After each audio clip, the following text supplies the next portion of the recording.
How has being a photographer changed how I look at the world? Well, I think it's defined how I look at the world. The beauty of photography is that the camera is like a compass that leads you to experiences. It makes you an explorer.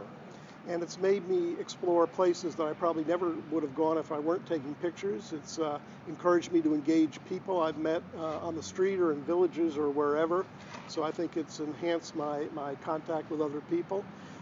It's made me appreciate not just the obvious beauty of life, the beautiful sunset, beautiful nature, animals and all that, but a lot of the very subtle things that we, quite frankly, overlook in daily life. To me, it's a gift you give yourself that you share with others. And it's a gift you give yourself by increasing your awareness and contact with the world and getting those memories stored as a photograph, but you can also share it with other people, and that's rare in a gift and a pretty neat thing. Pivotal moment was in a freshman year photo class. A photographer whose name I don't know came in, he set up two Kodak slide projectors and a tape deck, and he showed about an 8 or 9 minute movie of Boston at night, a slideshow. And to me it was magic. I said, wow, I can take my still pictures and sequence them to music like a film and get the best of both worlds, the power of a single photograph and yet the sequencing and flow of a movie.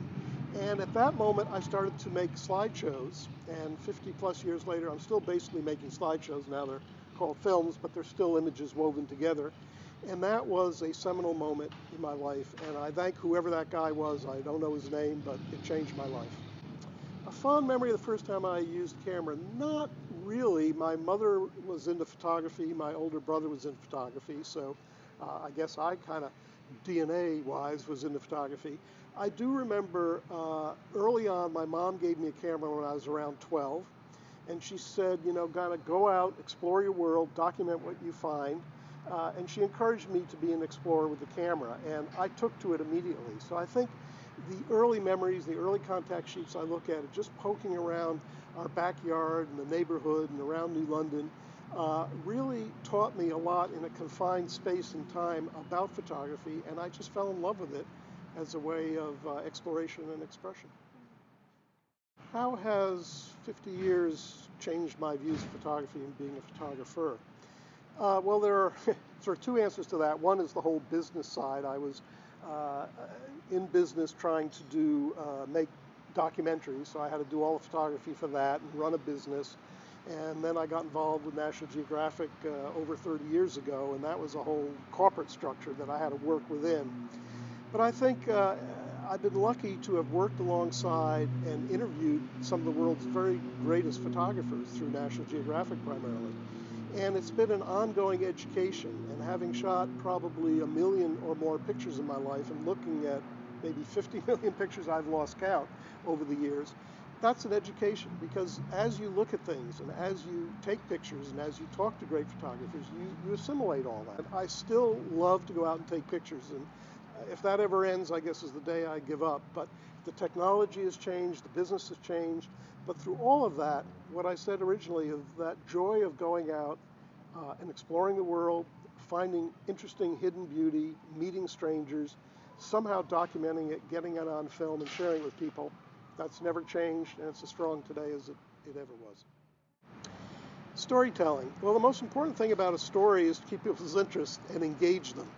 And I talk about how when a photographer goes out, he or she has to use their mind, their eye, and their heart. So I think storytelling is a lot of different things that come together, but the bottom line is keep people engaged and interested and caring about the story you're telling.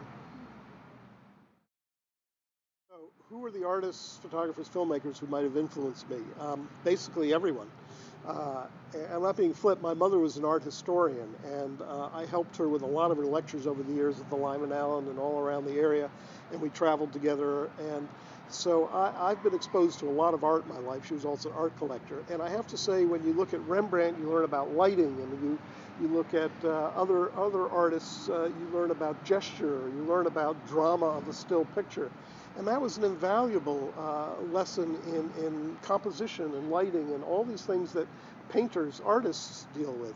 Filmmakers, I did study a lot of filmmaking. I love the classic directors like Orson Welles and Hitchcock and earlier, and all of it taught me a lot, as did musicians and other photographers, all of them. I studied all photographers. I was lucky to work alongside Alfred Eisenstadt at Time Life, and Jody Cobb and Jim Stanfield and David Duboulet and all the others at National Geographic.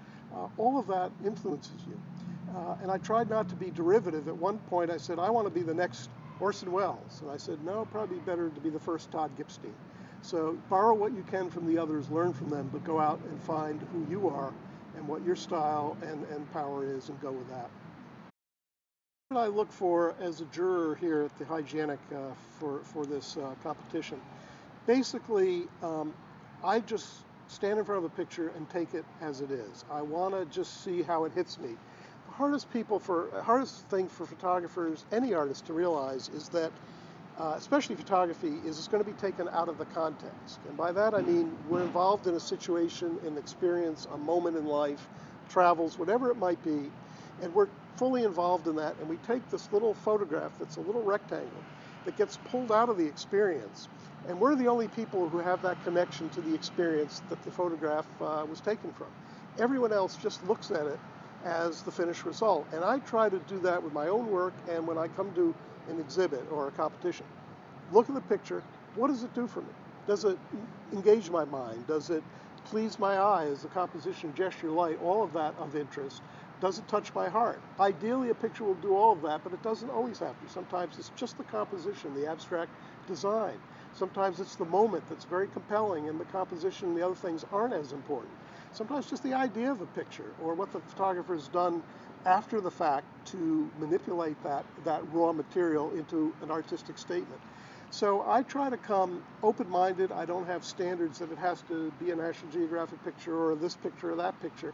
I take it for what it is, which is just something I have no connection to, and is just an object that I have to respond to, that is somehow a moment of light. It's just my opinion on today's date, and I think they were all, I have to say, I was very impressed with all the pictures I saw here today. I really was. It was very hard to choose those that made it and those that weren't.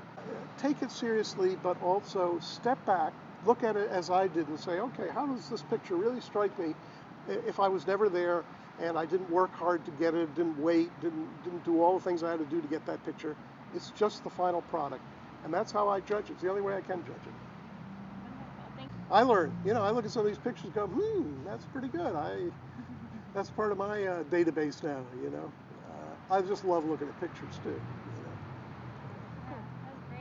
Yeah, Good. thank you for that. As a final thought, I'd like to say the best way to improve your photography is not necessarily to listen to me or take a course or whatever. Look at a lot of photographs, see what works for you and why they work, but most importantly, go out and take pictures. Take them in all sorts of situations, really work it, and learn from the ones that don't come out. That's the best way to learn photography, is just to do it.